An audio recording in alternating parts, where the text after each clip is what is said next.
बहुत समय पहले महाबली नाम के एक महान, पराक्रमी और अत्यंत दानी राजा थे। वे असुर कुल में जन्मे थे, लेकिन उनका स्वभाव बहुत ही उदार और न्यायप्रिय था। उनकी प्रजा उनसे बहुत प्रेम करती थी, क्योंकि वे हमेशा सबकी भलाई के बारे में सोचते थे। धीरे धीरे अपनी शक्ति और पराक्रम के बल पर उन्होंने तीनों लोकों पृथ्वी, स्वर्ग और पाताल पर विजय प्राप्त कर ली। इससे देवताओं का राज्य छिन गया और वे बहुत चिंतित हो गए। देवताओं ने मिलकर भगवान विष्णु से सहायता मांगी। तब भगवान विष्णु ने एक योजना बनाई और वामना नामक एक छोटे ब्राह्मण बालक के रूप में अवतार लिया। उस समय राजा बलि एक भव्य यज्ञ कर रहे थे, जिसमें वे ब्राह्मणों और जरूरतमंदों को भरपूर दान दे रहे थे। चारों ओर वेद मंत्रों की ध्वनि गूंज रही थी और दूर दूर से लोग दान पाने के लिए आए थे। उसी समय वामन वहां पहुंचे। उनका रूप छोटा था, लेकिन उनके चेहरे पर अद्भुत तेज था।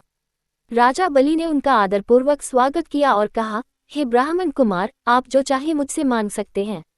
वामन ने शांत स्वर में कहा, राजन, मुझे केवल 3 कदम जमीन चाहिए। ये सुनकर बलि को आश्चर्य हुआ और उन्होंने कहा, आप इतनी छोटी सी वस्तु क्यों मांग रहे हैं?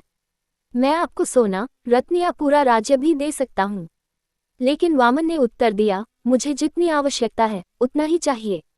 तभी बलि के गुरु शुक्राचार्य ने उन्हें चेतावनी दी कि यह कोई साधारण बालक नहीं, बल्कि स्वयं भगवान विष्णु हैं। उन्होंने कहा कि यदि बलि ने ये दान दे दिया तो वे सब कुछ खो देंगे। लेकिन राजा बलि अपने वचन के पक्के थे। उन्होंने कहा, अगर भगवान खुद मुझसे कुछ मांगने आए हैं तो इससे बड़ा सौभाग्य और क्या हो सकता है। मैं अपना वचन कभी नहीं तोड़ूंगा। जैसे ही बलि ने दान देने का संकल्प लिया, वामन ने अचानक अपना रूप बदल लिया और एक विशाल स्वरूप धारण कर लिया, जिसे त्रिविक्रम कहा जाता है। उनका शरीर इतना बड़ा हो गया कि उन्होंने पहले कदम में पूरी पृथ्वी और दूसरे कदम में पूरा आकाश नाप लिया। अब तीसरे कदम के लिए कोई जगह नहीं बची। तब वामन ने राजा बलि से पूछा, अब मेरा तीसरा कदम कहाँ रखा जाए?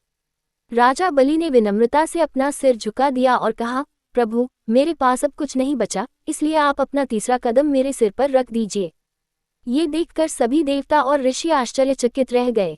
भगवान विष्णु राजा बलि की भक्ति, दानशीलता और वचन निभाने की भावना से बहुत प्रसन्न हुए। उन्होंने बलि को पाताल लोक का राजा बना दिया और उन्हें आशीर्वाद दिया कि उनका नाम सदा आदर और सम्मान के साथ लिया जाएगा। उंगली से दाहिनी ओर इशारा सीख, हमें कभी अहंकार नहीं करना चाहिए। सच्चा दान वही है जो निस्वार्थ भाव से दिया जाए, और अपने वचन का पालन करना सबसे बड़ा धर्म है।